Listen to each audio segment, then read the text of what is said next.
para esta introducción. Es un placer estar acá. Espero que mi castellano sea suficiente para poder comunicar los puntos que quiero hacer. Pero cualquier cosa me dicen y podemos rectificar cualquier cosa si digo algo incorrecto. Esos son mis conflictos de intereses. Pensé qué es lo que íbamos a hablar en esta charla y pensé para mí que de la actualidad de las cosas que han cambiado bastante, yo creo, especialmente en los últimos 2 o 3 años, es el manejo del paciente con una disección aórtica. Y lo que quiero y lo que vimos en el ICE que se presentó mucho, ¿cuáles son estos cambios? Ahora hay unos nuevos términos que se usan, cómo se caracterizan estas disecciones y cómo lo estamos tratando y cómo decidimos si tratar a un paciente o no con tratamiento endovascular.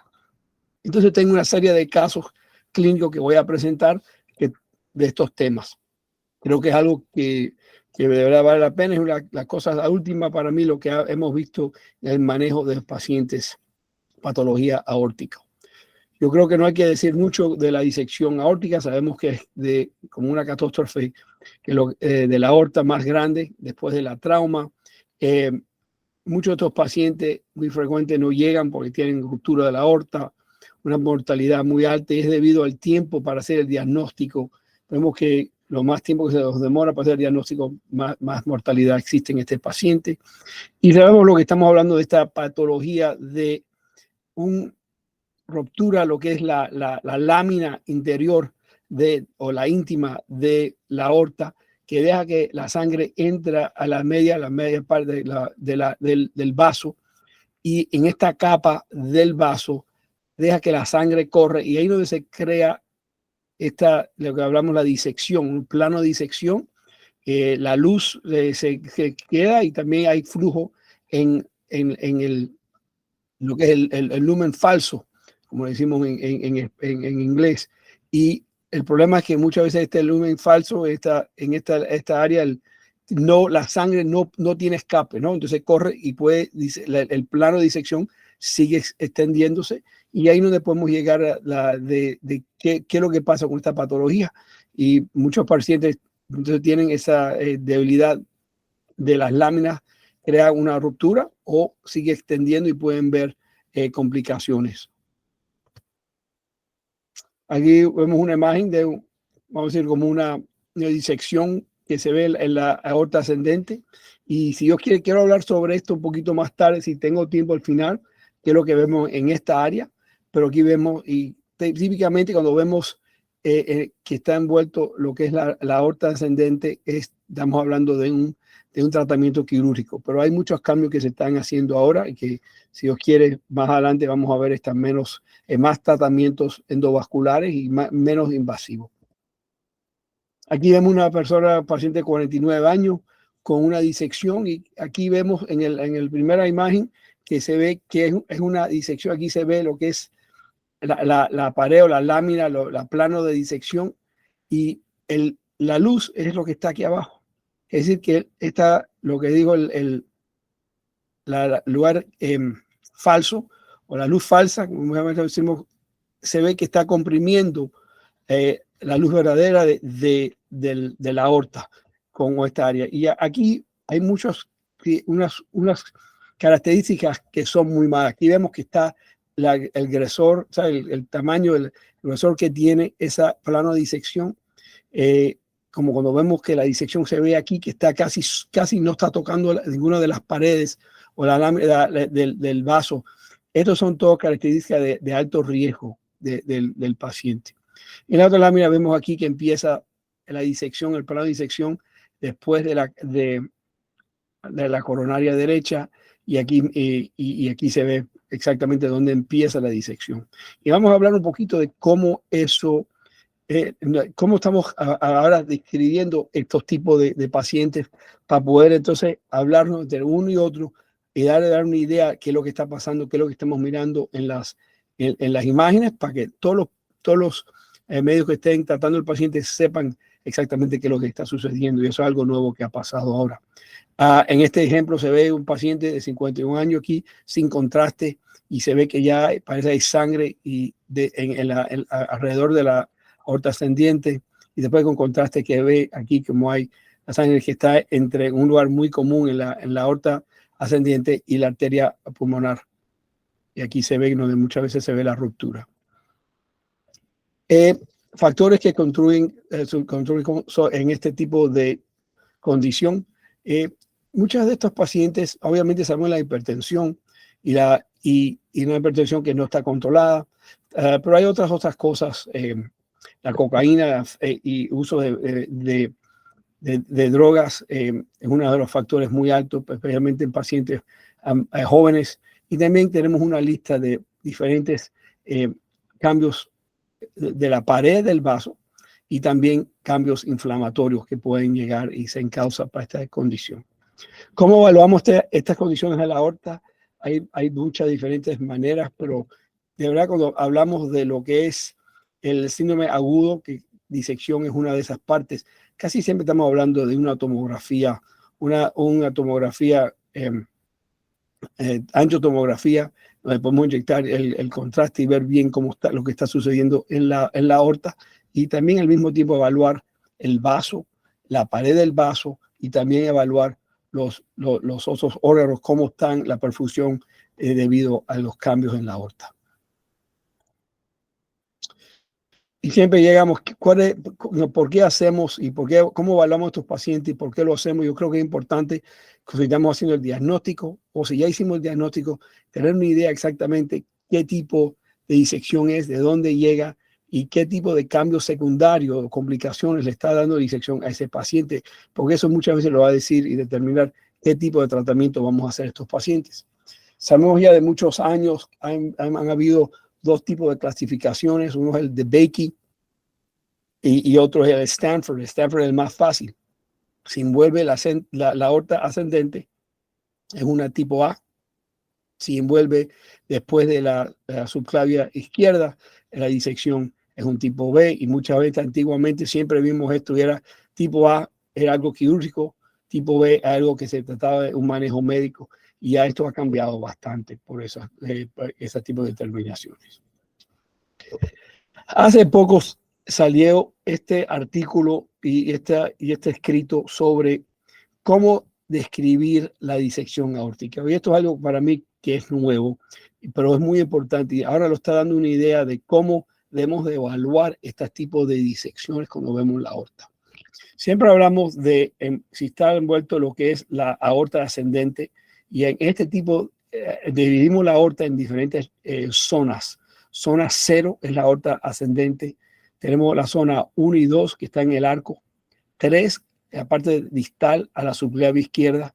Y en la aorta descendente tenemos 4 y 5. En la aorta abdominal, donde está el tronco ciliaco, le damos el número 6. La mesentérica superior, esa parte de la aorta, se dice el 7. Si están los riñones envueltos, el 8, perdón. Y abajo de la aorta infrarrenal es el 9. Llegamos a las ilíacas comunes o primitivas, son 10, y externas 12. Y estos tipos de sistemas es una manera que ahora podemos usar estos números para explicar exactamente de dónde empieza y dónde termina una disección. Y entonces cuando vemos la disección, si es una disección tipo A, que es decir, que envuelve la aorta ascendente, solamente se da A y después se da el número de a dónde llega, es decir, la distancia distal que envuelve esa disección. Si tenemos una disección que es hicimos A9, quiere decir que es una A, quiere decir que envuelve la aorta ascendente y llega hasta la zona 9, es decir, esta es la aorta infrarrenal. Y este tipo de sistema, entonces podemos, con una manera fácil, explicar exactamente lo que vemos y qué es lo que estamos explicando. Cuando vemos una disección tipo B, es decir, distal de la subclavia, lo que estamos hablando aquí es de dónde comienza y de dónde termina.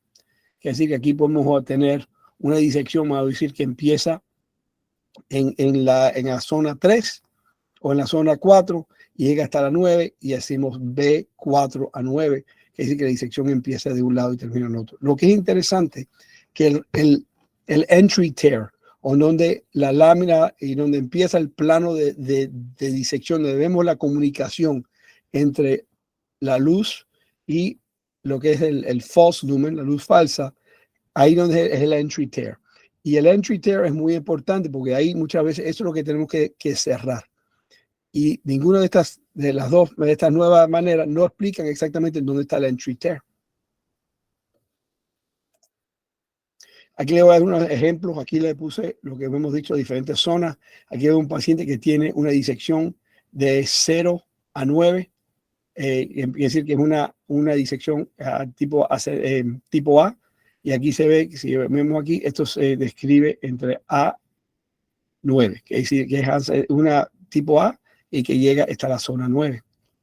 Otro ejemplo aquí va a ser un tipo B, que es decir que aquí se ve que la aorta, el entry tear, donde comienza, es en el 0, que es decir que envuelve, no solo tiene el entry tear en lo que es tipo B, pero la área más proximal es en la ascendente y la más distal en la distal, B09. Muchas personas cuando ven esto hubieran dicho, esto es una disección tipo A, pero lo que estamos mirando es no solamente de dónde extiende, pero dónde está esta área donde vemos la conexión entre, y no está de verdad donde comienza el plano de disección y la comunicación entre la luz y el lumen falso de la disección.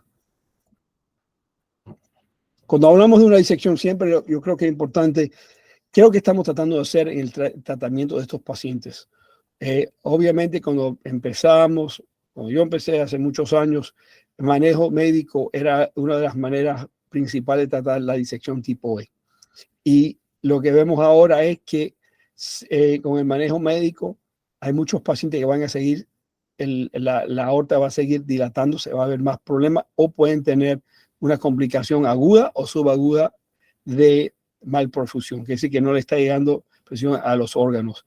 Muchos de estos pacientes los podemos ver, no sé, se conocen, pero para mí la área más difícil es el tratamiento más a largo plazo de estos pacientes con disecciones que la aorta empieza a dilatar.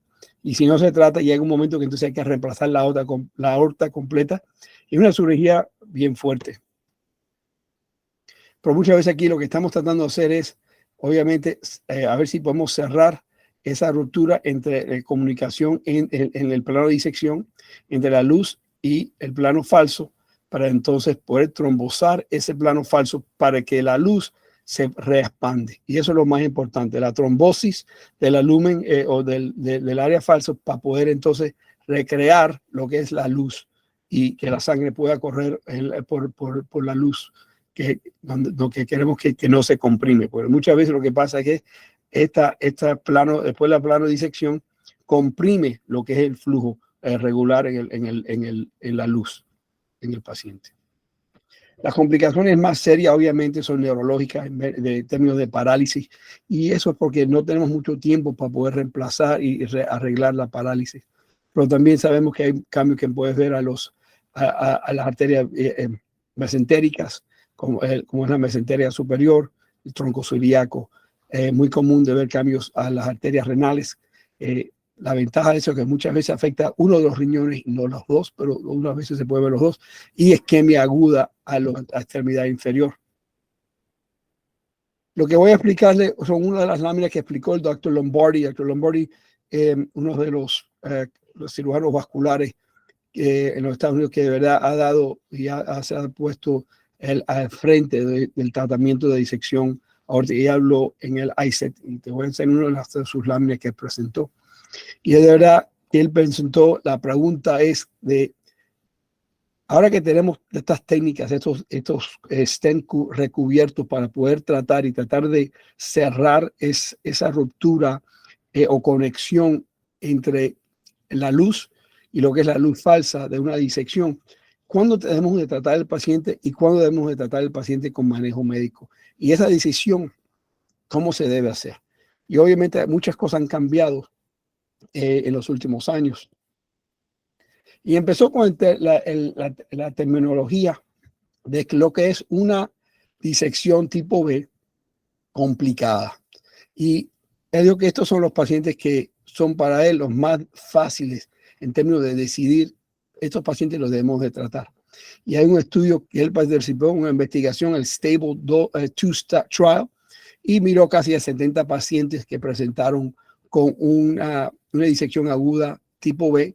Y aquí se evaluó el tratamiento de los pacientes usando un stent recubierto para la parte torácica, cerrando lo que es la comunicación entre la luz y la luz falsa, y a ver si se puede cerrar lo que es la luz falsa y trombosar esa área para crear más flujo por la luz.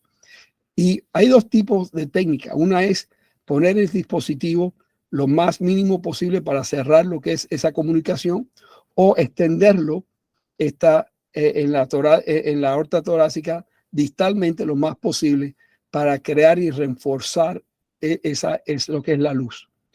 La segunda manera del tratamiento es usar un dispositivo que no está recubierto, pero es con un dispositivo de verdad que es más suave que los dispositivos que nosotros usamos, que no es recubierto, es casi lo opuesto. Tiene muy poquito metal, pero es suficiente además para crear un poquito de fuerza en la luz, para tratar de dejar la luz abierta, pero dejar que el flujo pueda correr entre la luz y lo que es lo que es vamos a decir, la luz falsa, como la decimos en inglés.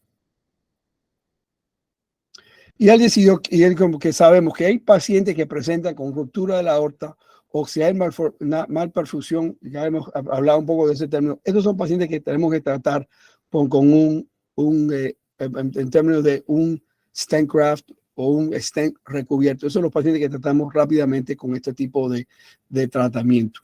Sabemos que estos son los mejores pacientes. Estos pacientes quirúrgicamente en términos de cirugía no van a poder, la mortalidad es demasiado alto, y la mejor beneficio que tenemos es usando estos stents recubiertos. Entonces vino la pregunta, y obviamente hay muchos pacientes que no presentan así complicados, pero que no están complicados. ¿Y cómo podemos evaluar estos pacientes? Sabemos que hay pacientes que son agudos, otros que son subagudos, que decimos después de las primeras 2 semanas de presentación, y crónico más de ya 90 días de su presentación. Y sabemos que este tiempo ayuda para que el mismo plano de disección y la misma aorta empieza a sanar y ponerse un poquito más fibrótica, un poquito más fuerte, pero debe haber una fibrosis que hace cuando cuando la aorta después de este tipo de cambios.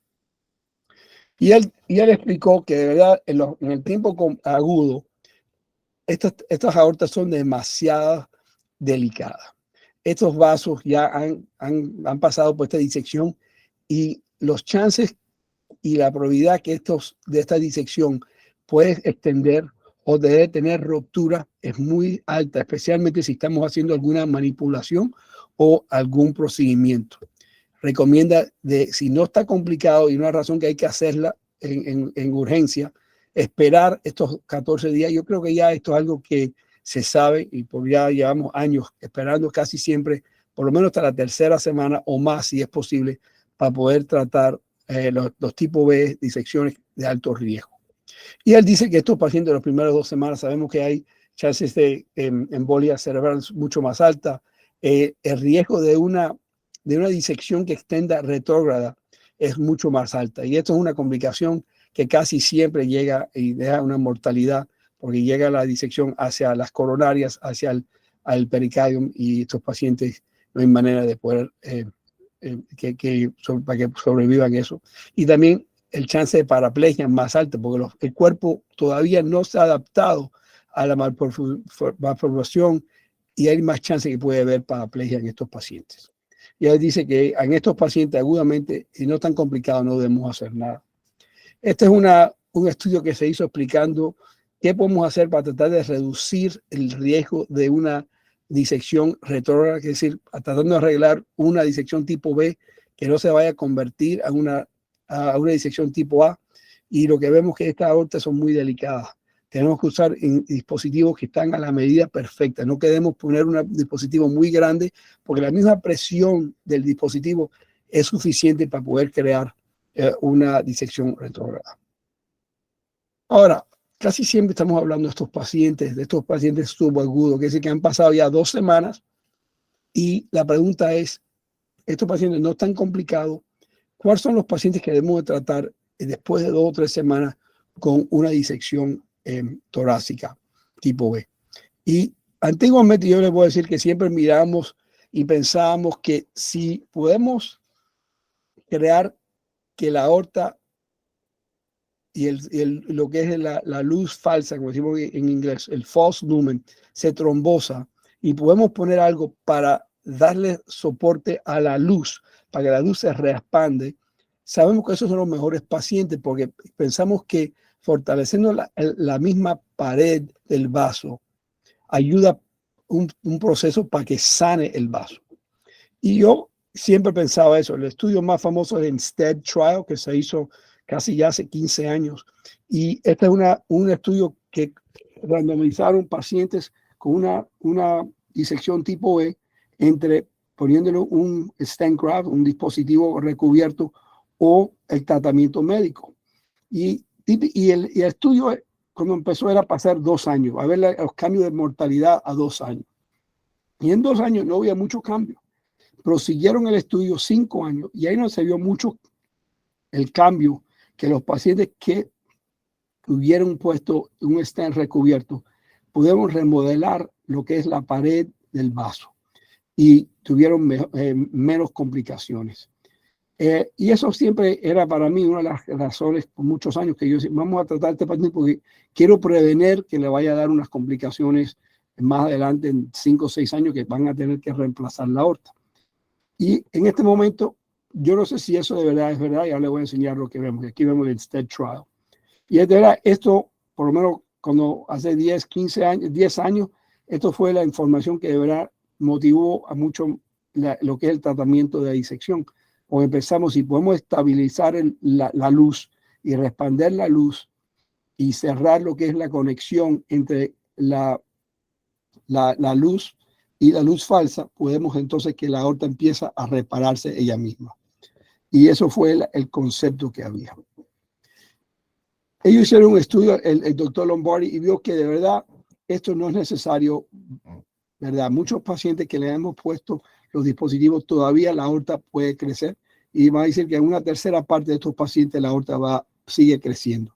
Para mí, después que han tenido una disección, yo le digo a los pacientes que esa aorta siempre va a crecer. Y lo que estamos tratando es bajar el chance o con la velocidad que va a crecer el diámetro de la aorta.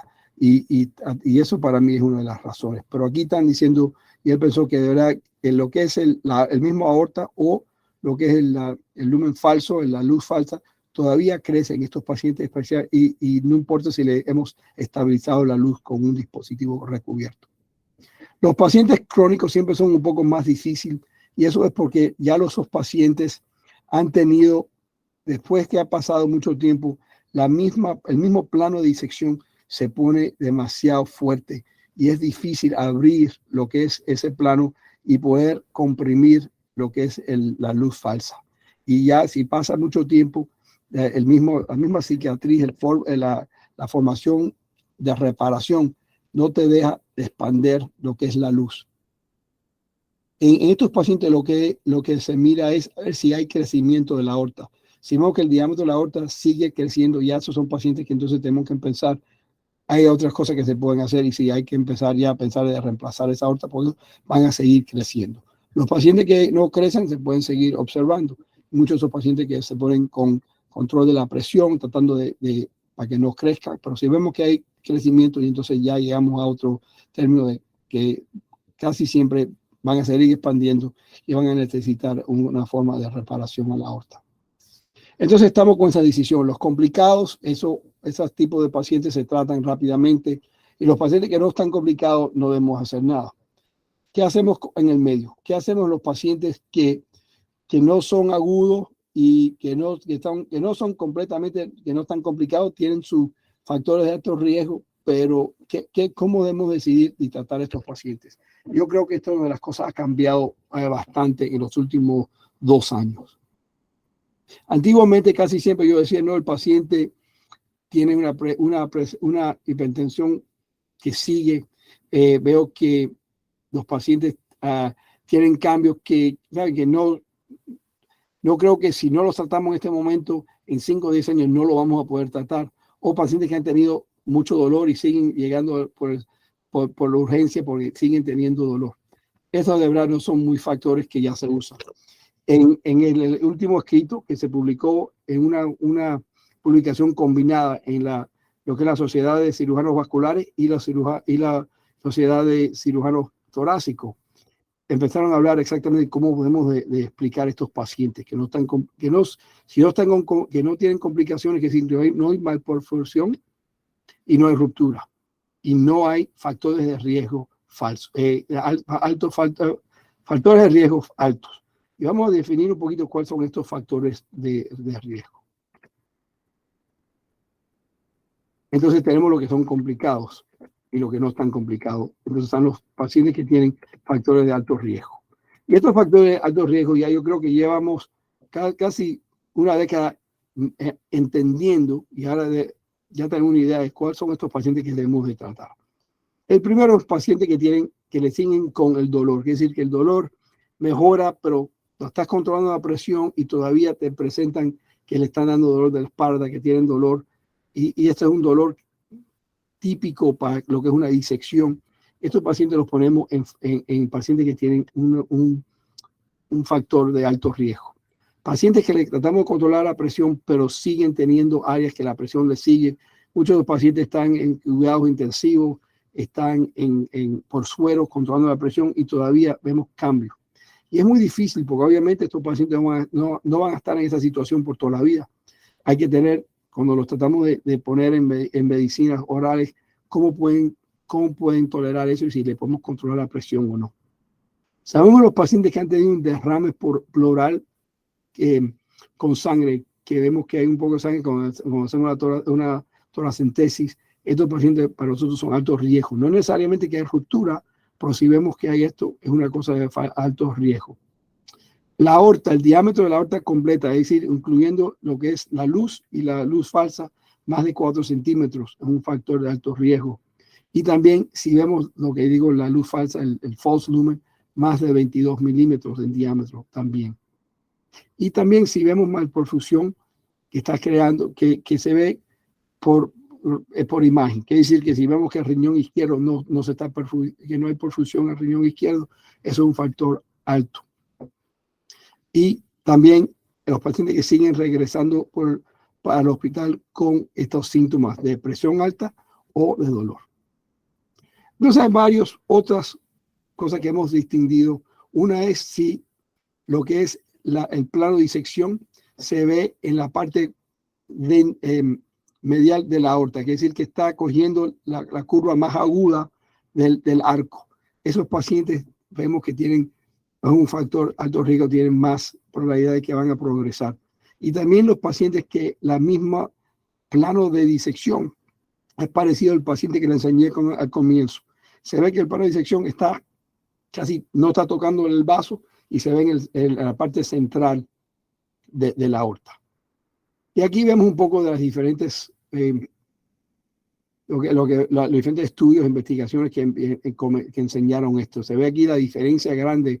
Pacientes que han tenido el dolor que les sigue cuando están en el hospital después de control con medicinas y también con control de la presión. Estos pacientes se ve casi muy significativo, casi 20, 30 veces más que van a tener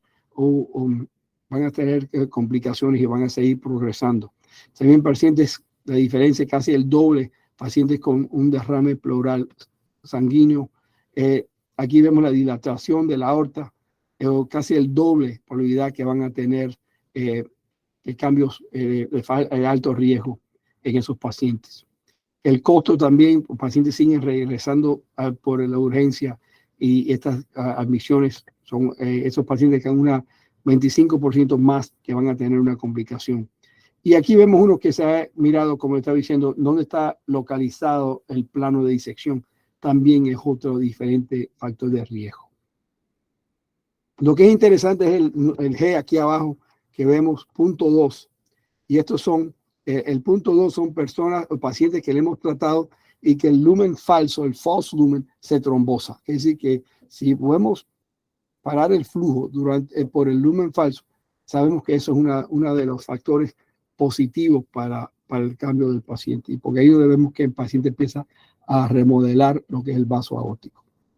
Y él concluyó, las conclusiones que tuvo es que obviamente tenemos ahora el saber cuántos de los pacientes que se pueden tratar con medicina y manejo médico, pero también saber que si hay una disección complicada, estos pacientes se deben tratar ahora con dispositivos recubiertos, y también tratar de buscar pacientes que están con factores de riesgo alto. Estos son pacientes también que se pueden tratar, especialmente después de 2 o 3 semanas que pasen de lo que es el estado agudo al estado subagudo, que es decir, más de 2 o 3 semanas. Con eso voy a pensar con unos diferentes casos y explicando un poco una de estas decisiones y cómo tratamos a estos pacientes. Aquí vemos el primer caso, un paciente de 48 años, presentó con un dolor de la espalda típico para la disección, que duraba como 6 horas. Tenía también un poco de dolor epigástrico y se sintió en la pierna izquierda dormida. En examen físico se veía que no había pulso en la pierna izquierda, y también tenía un dolor epigástrico y gástrico que era fuera de lo que decimos, afuera de lo normal para el examen. Quiere decir que los tocas están saltando de la mesa cuando están evaluando. Es uno de los que vimos en los examen físico. Este paciente de verdad lo que tenía un historial familiar muy grande de muchos pacientes, de muchos familiares que han tenido disección aórtica. Y aquí se ve en la tomografía que había una disección compleja con 2 diferentes planos de disecciones, y tipo B, porque viene distal de la subclavia izquierda. Aquí se ve en el abdomen, el vientre, se ve que está el tronco ciliaco llegando de la luz, y se ve que la luz está casi completamente comprimida. También se ve la mesentérica superior llegando de la luz, y aquí se ve que el riñón izquierdo está de luz falsa y el riñón derecho estaba de la luz verdadera. Y entonces lo que vemos aquí es cómo podemos tratar esto, qué debemos hacer, cómo se tratan estos pacientes. Y en este tipo de pacientes con malperfusión son personas que agudamente se van a llegar al salón para poner un dispositivo recubierto para ver si podemos cerrar lo que es la ruptura, la conexión, el entry tear entre la luz y la luz falsa, para tratar de crear y trombosar la luz falsa, crear lo más perfusión posible por la luz para llegar esa sangre hacia abajo, hacia el vientre, y tratar de mejorar la perfusión. Muchas veces después de eso tenemos que entrar y usando stents y diferentes revascularización para darle sangre a estas áreas que estén obstruidas.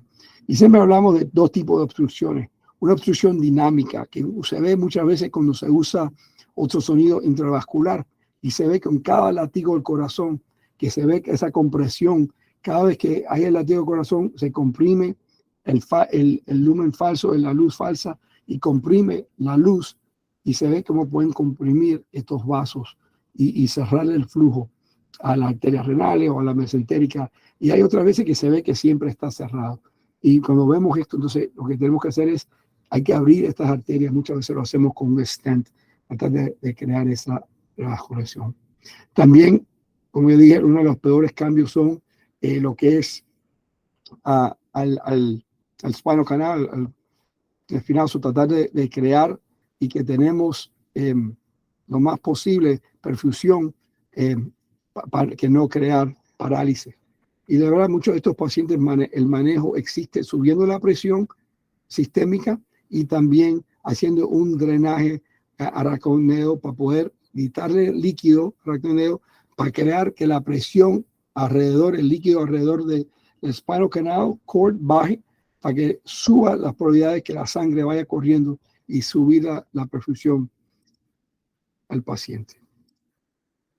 Aquí empezamos por el lado izquierdo. Recuerda que el paciente tenía isquemia de la pierna izquierda.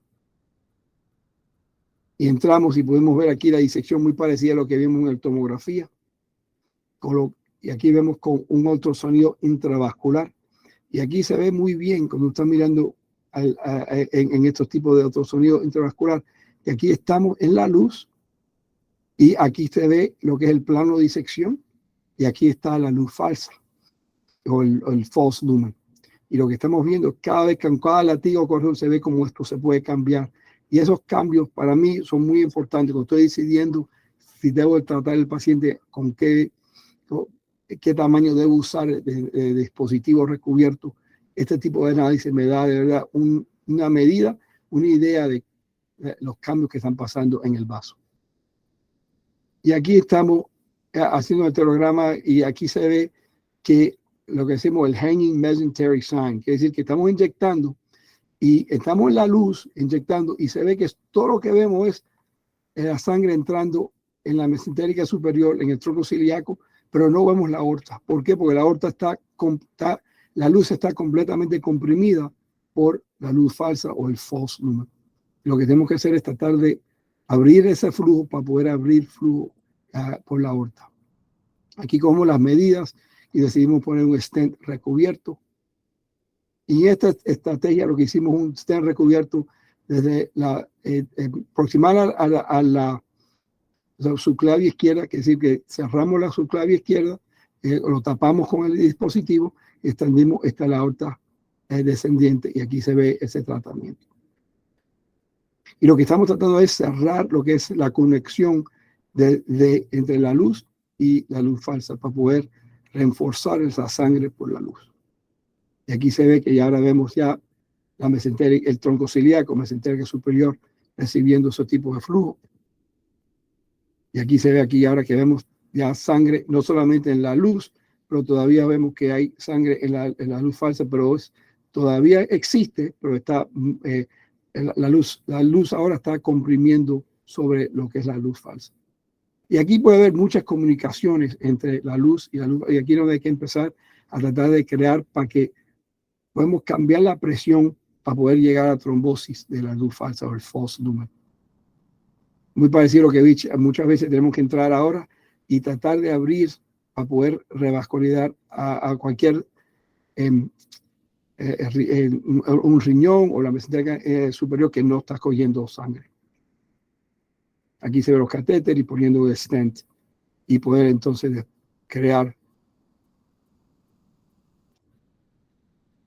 y poder crear la perfusión. Este paciente, después de 4 horas, pudimos quitarle lo que es el drenaje aracneo y después de 72 horas pudo resolver y salir del cuidado intensivo y salió y muy bien. Esto es clásico para mí, los pacientes jóvenes. Y se ve después de 3 meses que la luz falsa, el false lumen, se había trombosado y ahora toda la sangre, por lo menos aquí arriba, está llegando por el dispositivo. Yo te digo que esto era el tratamiento clásico hace 10 años, 7 años. Este es otro paciente más recién que tiene un tratamiento distinto. Paciente de 64 años, presenta con dolor en el pecho y también a la espalda. Y había dolor también en el vientre. Hipertensivo. Y por lo menos cuando examinamos tenía el pulso en la pierna derecha, está mucho menor que en la pierna izquierda, pero todavía había pulso en ambos lados.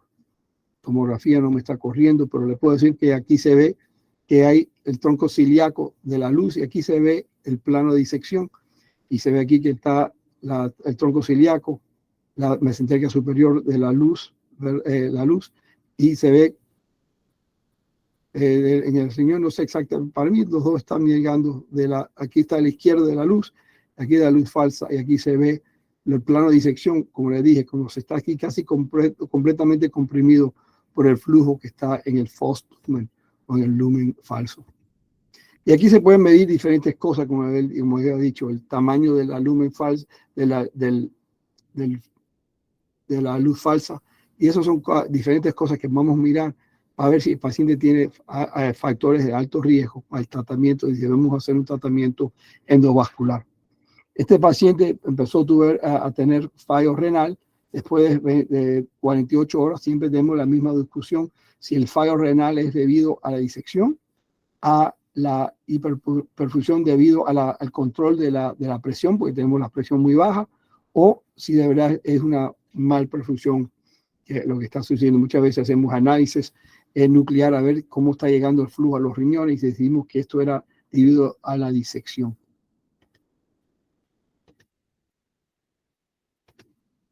Y aquí empezamos, como le había enseñado, el riñón izquierdo viene de la luz y entramos aquí con un catéter pigtail y se ve que la luz está casi completamente comprimida.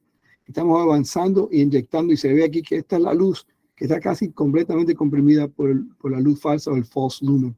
Y estamos avanzando aquí, esta es la aorta torácica para llegar al arco. Y aquí se ve en el arco que estamos, que vemos la subclavia izquierda. Pero muy poquito sangre, o sea, que se ve aquí porque está casi comprimida completamente lo que es la luz. Empezamos con otra vez otro sonido intravascular, que podemos entonces subir y ver exactamente cómo está el plano de disección, la diferencia en diámetro entre la luz y la luz falsa, y con una idea exactamente de qué es lo que está pasando. Aquí también se puede ver las fenestraciones o las comunicaciones entre una luz y la otra. Aquí vemos que un catéter que entramos por la subclavia izquierda, aquí se ha hecho una desviación de la carótida izquierda a la subclavia para poder entonces cubrir y tapar lo que es el origen de la subclavia izquierda. Y aquí empezamos con un sistema con un stent recubierto, como lo que habíamos hecho en el primer paciente. Aquí se ve un stent recubierto, y ponemos el primer stent recubierto, y muchas veces después del primer stent recubierto, uso lo que es el IVES otra vez para ver exactamente cómo está reaccionando la luz. Si veo que la luz empieza a abrir, me siento bien y digo, ya le hemos dado y ayudado bastante. Pero muchas veces ponemos un dispositivo y todavía hay la luz todavía se ve muy comprimida. Y en este caso, muchas veces entonces pongo otro stent recubierto para darle un poquito más de fuerza y tratar de crear una luz que esté un poco más fuerte, trayendo más perfusión a lo que es el abdomen, aorta abdominal. Y después paso otra vez con el IVES para ver idea qué es lo que está pasando. Aquí se ve en el abdomen que la luz está muy comprimida. Y entonces ahora tenemos un dispositivo nuevo para poder abrir la luz, pero no, si es recubierto, vamos a cerrar el flujo a la mesentérica superior, al tronco ciliaco. Entonces lo que tenemos ahora es un dispositivo abierto. Y esto es un dispositivo que tiene, como digo, mucha conexión para dejar que la sangre corra, pero todavía le da fuerza suficiente para abrir lo que es la luz.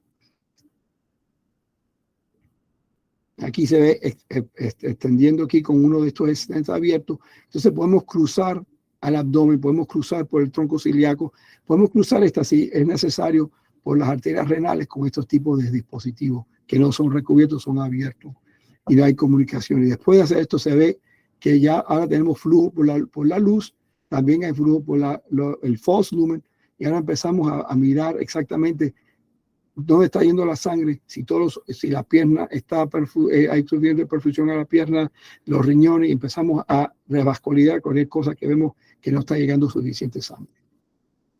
En este caso, miramos otra vez con IVES y empezamos a chequear. Muchas veces tenemos que conectar en el plano de disección y conectar entre la luz y la luz falsa y poder coger el plano de disección y romper el plano de disección para poder crear el flujo. Y aquí a ver cómo hacemos esa conexión entre una conexión y otra para equilibrar la presión entre la luz y la luz falsa. Con eso voy a terminar, porque creo que ya estoy llegando al último del tiempo. Quiero terminar con unos últimos puntos, que decir que yo creo que la disección aórtica es algo que ha cambiado bastante el tratamiento, de cómo explicar de dónde a dónde, qué tipo de disección hay, y el manejo muchas veces depende exactamente en los tratamientos de cómo el paciente ha respondido al tratamiento médico especialmente en la fase aguda.